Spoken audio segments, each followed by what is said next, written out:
Imagine waking up every single day with the invisible weight of 1,000 eyes watching your every move. You feel it when you speak up in a meeting, post a photo, choose your clothes, or even decide what dream to chase. But the truth is, most of those eyes don't exist. Only your mind tells you they do. This is where the journey begins. Because what if I told you that caring what others think isn't just making you anxious, it's slowly killing you? Click subscribe to this channel to get more profound insights. We've all felt it. That sting of judgment. A glance, a whisper, a comment, real or imagined, that makes you shrink just a little more inside. But here's the deep secret. The vast majority of people are too consumed by their own lives to think about you for more than a fleeting second. Yet we give away our peace, our potential, and our power just to maintain an illusion. Epictetus once said, "It is not he who reviles or strikes you who insults you, but your opinion that these things are insulting." Think about that. It's not what others do. It's what we believe about what they do. The prison is not out there. It's in us. But why do we care so much? It's evolutionary. Acceptance used to mean survival. If your tribe cast you out, you'd be alone in the wilderness. That fear became hardwired.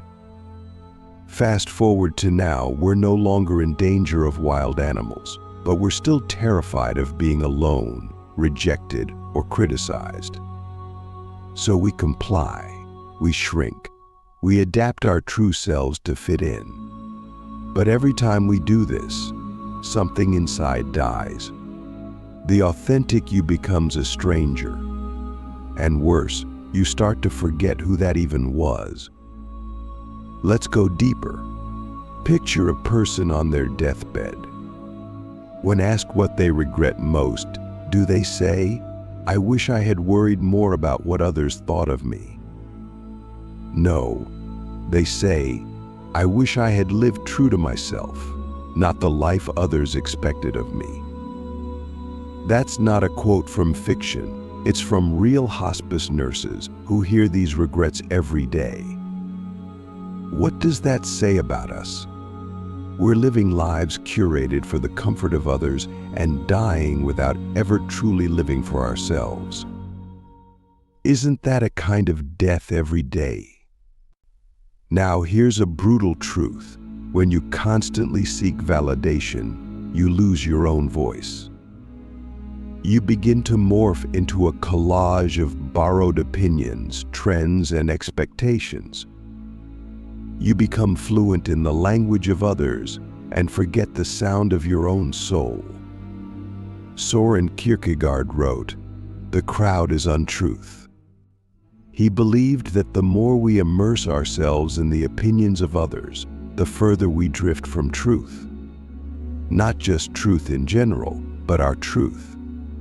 And without that, what are we really? A performance? A mask? And think about this. How often do you make decisions based on what others might think rather than what you truly feel?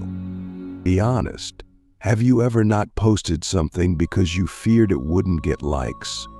Changed your outfit because someone might judge it? Stayed in a job, a relationship, a city, not because it made you happy, but because leaving would invite whispers? Each of those choices is a betrayal, not to them, to yourself. So here's the first reason caring what others think is killing you. It murders your authenticity. Slowly, silently, day by day, you become a chameleon, blending into whatever environment you're in, until you no longer know what your natural color ever was. And here's a question you need to ask yourself right now: who am I when no one is watching? If you can't answer that, or if the answer frightens you, you've been living for others far longer than you realized. but it goes deeper. The second reason is this: it cripples your potential. Think about every great mind in history: Einstein, Socrates, Da Vinci, Nietzsche. Do you think they became legends by following the crowd? No. They were ridiculed, mocked, doubted. Socrates was sentenced to death for corrupting the youth with his ideas. But he said, to live with honor in a corrupt world is to be a rebel. If he had cared what the Athenians thought, he would have stayed silent, and the world would have been robbed of one of its greatest minds. You have ideas, dreams, visions, but every time you hesitate because of fear of judgment, of rejection, of standing out, you kill a piece of that dream. That's not poetic. That's real. Potential doesn't die in one grand moment. It dies in quiet compromises. In the job you didn't apply for, the book you didn't write, the song you never sang, all because someone might not approve. And here's the paradox: the people you're afraid of judging you, they're just as afraid of being judged themselves. Everyone's faking it. Everyone's wearing a mask. So the fear you feel is mirrored in them. It's a house of mirrors, distorted reflections creating a world where no one feels safe to be real. But someone has to break the illusion. Why not you? Let's go to the third reason. It poisons your mental health. Anxiety, depression, imposter syndrome. How much of it is rooted, not in who we are, but in who we pretend to be? When you live for others, you create a gap between your inner world and your outer world. And the wider that gap grows, the more dissonance you feel. That's not just emotional pain. That's psychological fragmentation. You're splitting yourself in two: what you are and what you show. And living in that split is exhausting. Carl Jung talked about the shadow, the parts of ourselves we hide because we think they won't be accepted. But what's buried doesn't stay buried, it festers. It leaks into your relationships, your self-worth, your choices. Jung said, until you make the unconscious conscious, it will direct your life and you will call it fate. So many of us are being controlled by this hidden fear of judgment, and we don't even know it. We just think we're tired, unmotivated, stuck. But maybe we're just living someone else's life. And here's something wild you may not have considered. Caring what others think doesn't even make them like you more. In fact, people are drawn to authenticity, not perfection, not performance, but raw, real, vulnerable truth. The more you try to please, the more you become invisible. You become noise instead of signal. But the moment you own who you are, flaws and all, you become a beacon, a mirror for others to do the same. So ask yourself, what would I do differently if no one would ever judge me for it? Let that question burn through your illusions. Let it expose the life you should be living, the one that's waiting on the other side of fear. Here's a fourth reason this obsession is killing you. It steals your time. Every moment spent worrying about what someone might think is a moment you don't get back. Time is the one currency you can't earn more of, and yet we waste it like we have endless reserves. Seneca said, "It is not that we have a short time to live, but that we waste much of it." And what do we waste it on most? Trying to control how we're perceived. You can control your actions, not their reactions. You can control your truth, not their opinions. The moment you realize that, you're free. But until then, you're a prisoner of invisible chains. A puppet dancing for an audience that isn't even paying attention. And finally, the fifth reason, maybe the most tragic of all, it disconnects you from your purpose. Every soul comes into this world with a unique fingerprint, a mission, a calling. But when you filter every decision through the lens of approval, you lose the signal. You tune into the static of expectation. And your purpose, your real, soul-deep purpose, can't be found in the noise. It whispers.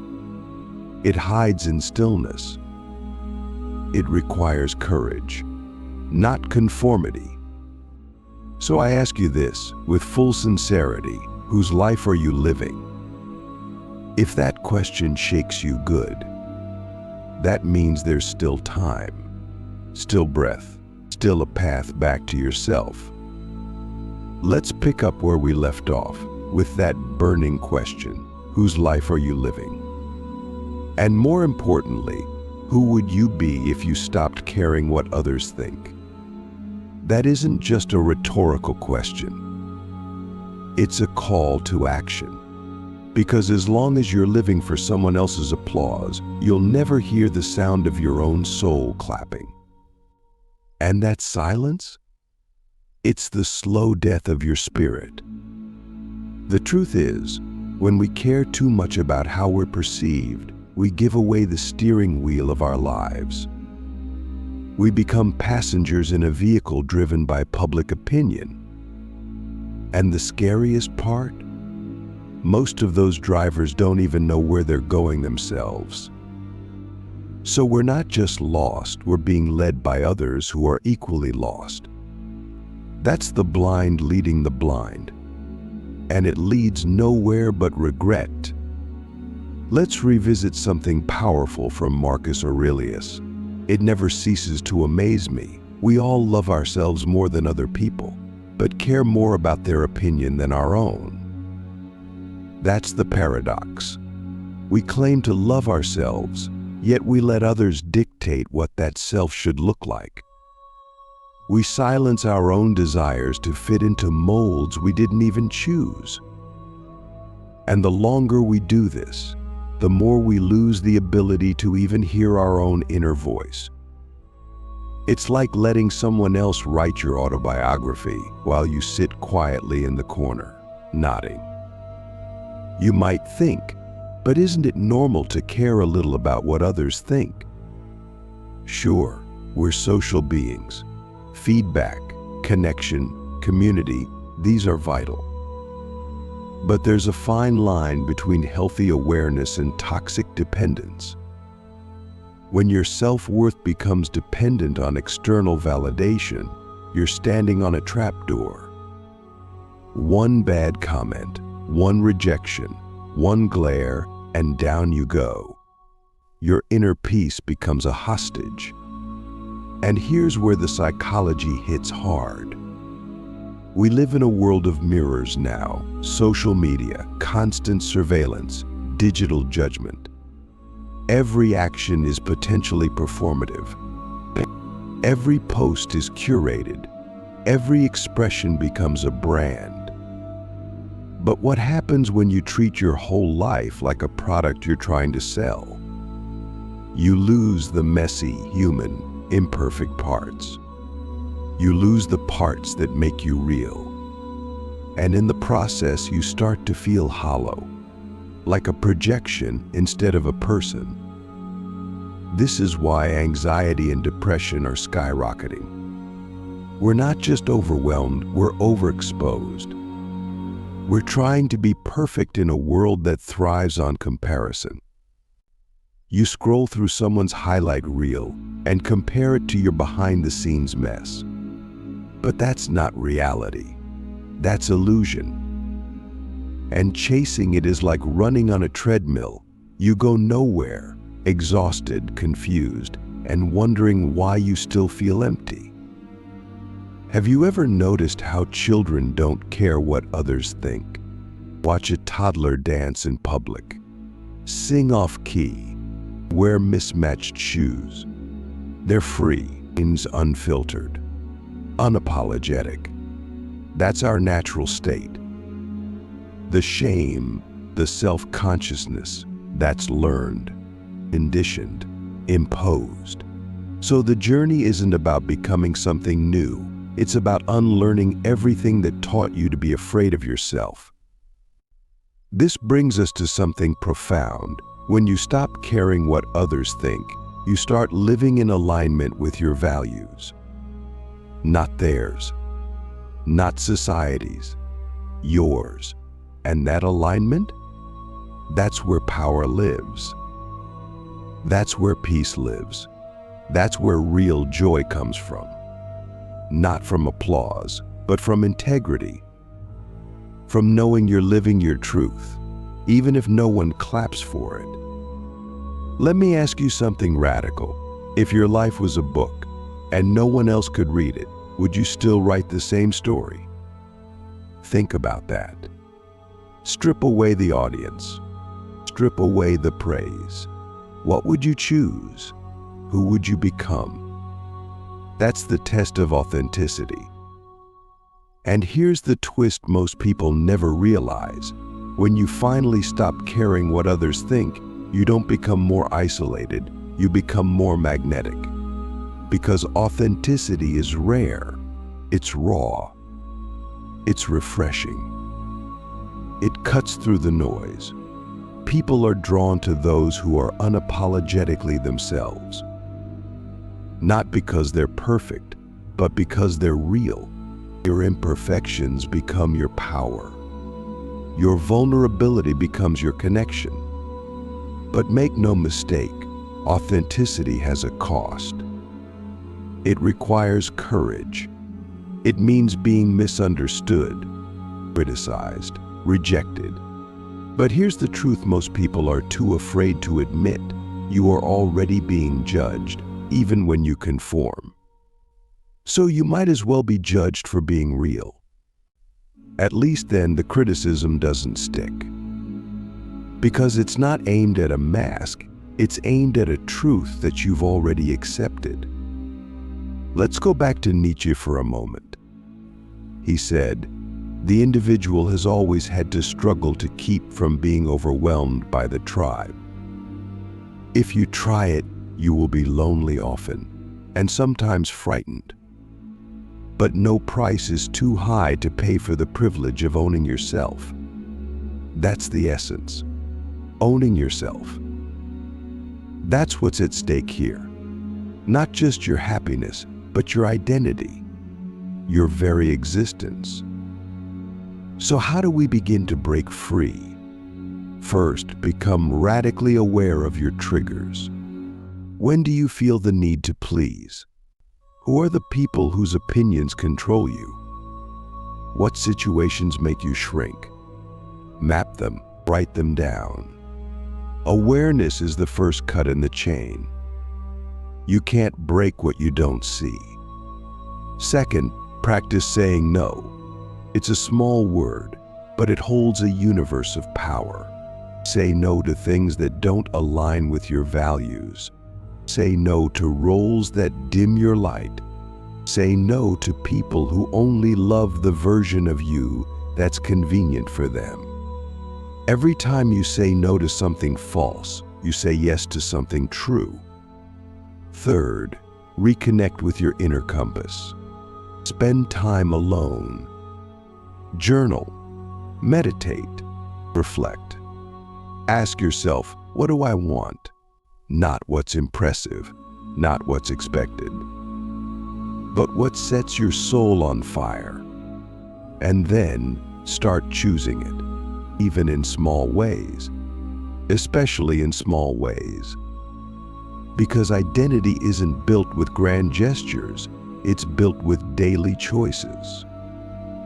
Fourth, surround yourself with people who value truth over comfort. People who challenge you to grow, not people who pressure you to conform. Your environment shapes your identity more than you realize. If you're always around people who are playing small, you'll feel guilty for playing big. Find those who celebrate your weirdness, your wildness, your realness. That's your tribe. And fifth, embrace failure. When you stop caring what others think, you'll take more risks. You'll stumble, you'll fall. But that's the point. Failure is not the opposite of success, it's the path to it. Every misstep brings you closer to your truth. And when you stop fearing failure, you start living fully.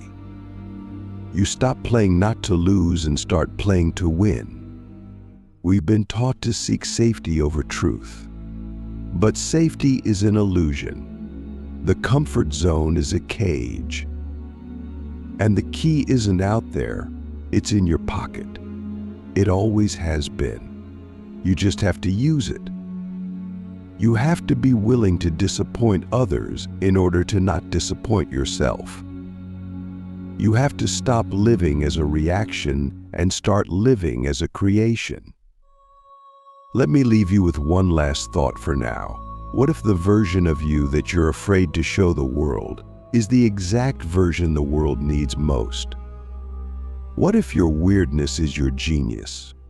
Your wound is your gift. Your truth is your medicine, not just for you, but for everyone who's waiting for someone brave enough to go first. We're not here to be liked. We're here to be light. So here we are, deep in the journey. You face the mirror. You've started to question the life you've built and for whom it was built. You've glimpsed the truth, that freedom doesn't come from being accepted, it comes from being authentic. But this final part of our journey is the most important, because awareness is not enough. Transformation only comes when you act differently, when you live differently. And that means building a life not despite what others think, but entirely independent of it. Let's begin with a truth that most people never dare to say out loud. You will never be free until you're willing to be disliked. Not hated, not attacked, just not preferred. And that's one of the hardest pills to swallow. Because we want to be loved, we want to be seen. But we trade the real version of ourselves for a version that is more digestible, more palatable to others. Yet here's the tragic irony. Even when we win their approval, we lose ourselves. That's not a win. That's a quiet form of self-erasure. Remember what Lao Tzu said, care about what other people think and you will always be their prisoner. That's not metaphor. That's a straight truth. Letting others dictate your choices is the same as handing them the keys to your soul. And most people aren't careful with those keys. They don't know your dreams. They don't feel your pain. So why should they have so much say in your path? Now here's where it gets even more profound. When we live for others, we don't just lose ourselves, we become resentful. Because deep down we know we're betraying who we are, and that resentment builds. It starts to show up in the way we speak, in the way we hold our bodies, in our tone and our energy.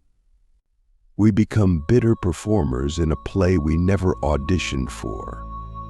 And eventually, it spills over into our relationships, our health, our peace. You cannot fake your way to fulfillment. You cannot people please your way to purpose.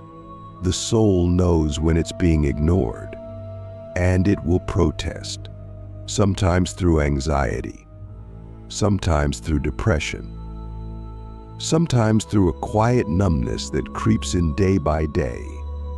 You wake up and everything feels gray. That's not a chemical imbalance. That's a spiritual one. That's your soul screaming, "This isn't me." And yet so many of us keep going because we're afraid. Afraid of what might happen if we drop the mask, if we speak our truth, if we stand alone. But here's the paradox. The moment you stop trying to belong everywhere, you find your true people. The ones who don't just love you for your shine, but for your shadows. The ones who don't flinch when you're honest. The ones who say, "Oh, there you are. I've been waiting for you." And those people, they can't find you if you're hiding behind who you think you're supposed to be. Let's go even deeper. There's a concept in psychology called self-concept clarity. It's how clearly and confidently you know who you are. Studies show that people with high self-concept clarity experience less anxiety, less depression, and greater life satisfaction. But guess what destroys self-concept clarity faster than anything else? Constantly adjusting who you are based on what others think. You become a shapeshifter, and eventually you forget your original form. So ask yourself, what parts of me have I hidden because I thought they were too much? Too weird? Too different? And then ask, what if those are the most sacred parts of me? You see, the goal is not to be bulletproof. The goal is to be so rooted in who you are that no bullet can shake you. Not because you're invincible, but because you're integrated, aligned. And that alignment, that deep, unwavering sense of self, is the most powerful force in the universe. It's what makes people lean in. It's what makes your presence undeniable. Not because you're loud, but because you're real. Let's bring in Viktor Frankl, Holocaust survivor and author of Man's Search for Meaning. He wrote, "When we are no longer able to change a situation, we are challenged to change ourselves." And that's what this is about. You can't control what people think. You can't erase judgment from the world. But you can change how much power it has over you. You can choose to meet it with strength instead of submission. And make no mistake, this isn't a one-time decision. It's a daily practice. Every morning you wake up and decide, will I live based on my truth or on someone else's expectations? Will I speak with my voice or mimic theirs? Will I move through life as a creator or a chameleon? Because the world doesn't need more copies. It needs originals. And you, yes, you are an original. One of one. Unrepeatable. So why spend your life trying to blend in when you were born to stand out? Let's talk about courage. Not the kind that runs into burning buildings, but the kind that sits with discomfort. That looks someone in the eye and says, "This is who I am." That walks away from a crowd, knowing the cost of staying is too high. That says no when yes would be easier. That chooses truth over popularity. We idolize rebels in history books, MLK, Gandhi, Rosa Parks, Galileo, but we forget that their courage started with a single choice: to not be controlled by what others thought. Every revolution starts with someone who said, "This is wrong." Every masterpiece begins with someone who said, "This is me." So what's your revolution? What truth are you hiding? What masterpiece are you burying beneath the fear of being judged? And here's one more challenge. Stop giving so much power to people you wouldn't trade places with. Think about that. Why should the opinion of someone living a life you don't admire hold so much weight over yours? Would you switch paths with them? No? Then why let them steer yours? The truth is, we are all going to die. One day, your name will be spoken for the last time. Your photos will fade. Your possessions will be scattered. And all that will remain is the energy you gave to the world, the love you lived, the truth you stood for. So what will your legacy be? A life of quiet conformity, or a life of bold authenticity? You don't need to be fearless. You just need to fear the right things. Fear regret more than rejection. Fear silence more than criticism. Fear dying with your song still inside you. Let me leave you with one final image. Imagine you're standing on a stage, not a metaphorical one, a real one. Lights are blinding. The crowd is full. Every person you've ever known is there. Your parents, friends, exes, strangers, haters, fans, and you have a mic. You can either say what they want to hear, or you can say what's been burning in your soul for years. What do you choose? Because that's life. That's every moment. That's every conversation, every post, every choice. The stage, a mic, and a chance to speak your truth. So speak it. Be the one who dares. Be the one who stops dying a little every day just to live for others. Be the one who lives fully, loudly, and unapologetically.